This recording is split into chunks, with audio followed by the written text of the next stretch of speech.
You did say without prejudice. Yes. Because that's something we addressed I did say without to his prejudice. judge. Thank you.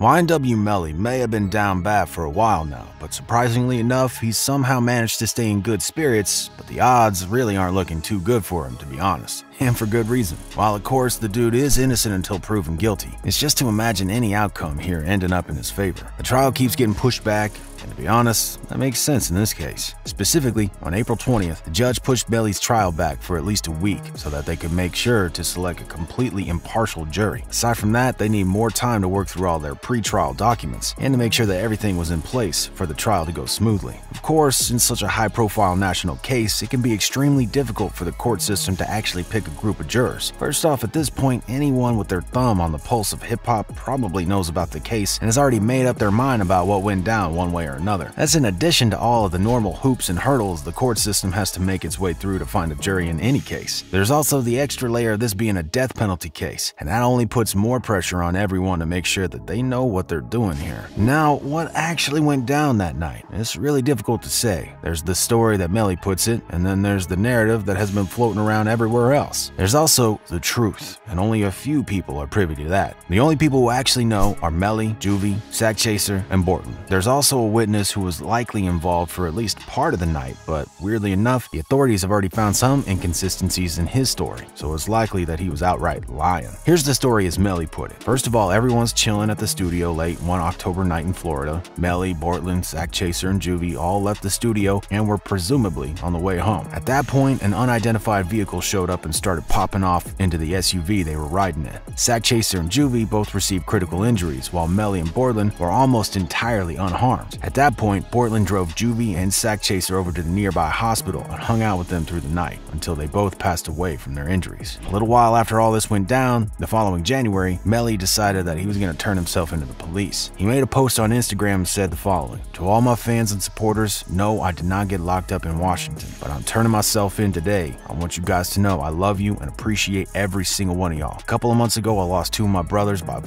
and now the system wants to find justice. Unfortunately, a lot of rumors and lies are being said, but no worries, God is with me and my brother, Bortland. We want y'all to remember it's YNW family. I love you, Sack Chaser and Juvie. Free us." This whole move by Melly is a little confusing. Of course, Melly was pleading not guilty to the charges, as was Bortland. If you're pleading not guilty, why are you about to turn yourself in? What do you have to answer for? I guess you could easily make the case that Melly knew that the police were after him, and if he was cooperating, it would look a lot better when the case actually went to trial. Plenty of other rappers have tried to pull a TK and do the race, but that usually doesn't work out so well. Either way, it's just a little bit odd. There are a number of inconsistencies involved in the story as Melly tells it. First of all, the most glaring issue is the ballistics analysis. Pretty much immediately after finding the car everything happened in, the investigators noticed something strange. The bullet holes in the car were consistent with a firing angle and puncture shape that painted a completely different picture of what went down that night. They were very clearly fired from inside the car. To make matters worse, the path of the bullets pointed directly to coming from where Melly was seated. If that weren't already suspicious enough, nothing about the story was consistent. The car was found in a completely different location from where Bortland had said everything went down. When they actually did find where the chaos took place, they found shell casings that matched what the two had been seen with before everything happened. Not only that, but there was absolutely no other evidence that would have been consistent with a drive-by scene. People have also pointed out exactly how prophetic it seems that the lyrics to the track "Murder on My Mind" are. They really do sound like they could almost be a journal entry of what happened on that night, even though the track came out before everything happened. I mean, just listen to these bars. Yellow tape around his body is a fucking homicide. His face on a t-shirt and his family traumatized. I didn't even mean to shoot him. He just caught me by surprise. I reloaded my pistol, cocked it back, and shot him twice. His body dropped down to the floor and he had teardrops in his eyes. He grabbed me by the hands and he said he was afraid to die. I told him it's too late, my friend. It's time to say goodbye. And he died in my arms, blood all over my shirt. I wake up in the morning and I got my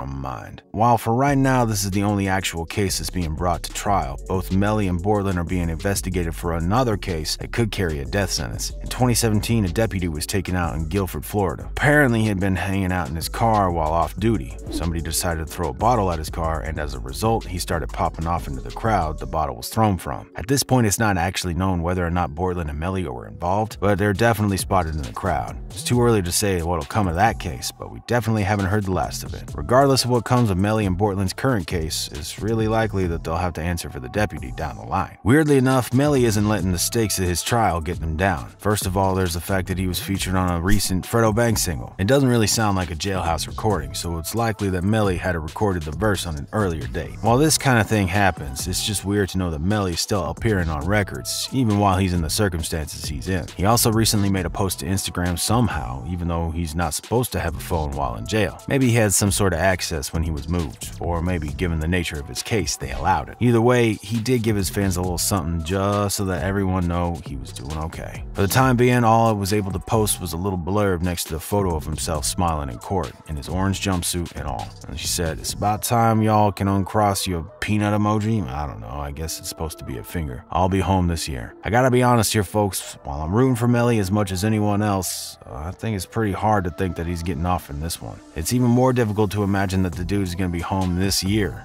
I just don't think it's in the cards. Just to be clear though, Melly gets tons of support from his followers, despite the situation he's facing. I mean, just look at some of the comments on the posts. It's clear that his fans really are showing for the dude. The post also has 1.8 million likes. Not everyone was super positive about the upcoming verdict though. Somebody commented on the post saying, "Cap, bro, if they was gonna let you out, won't wait if they didn't have no proof." Another fan showed their support by giving a simple, "Hope you're out soon, bro. Only time will tell, though." People on Twitter also had some things to say about high spirits Melly's been in ever since he got first picked up by the law. Someone said, "The faith YNW Melly has coming in home is the faith I need to start having myself." Another fan pointed out that even though there's a lot of discourse around famous rappers getting off on charges just because of their clout, that's definitely not always the case. He said, "I'm tired of rappers getting found innocent for serious crimes just because they're famous. Literally, TK, Pooh Shiesty, and YNW Melly all proved that shit wrong. What is you talking about?" What do y'all think about this one though? Do you think Melly's really about to beat this one, or is his optimism misplaced? Did he do it, or is the law really trying to frame him for something he had nothing to do with? Let us know what you think down below in the comments. And as always, don't forget to keep it RIZZLE. Make sure you check out this next vid if you like this story.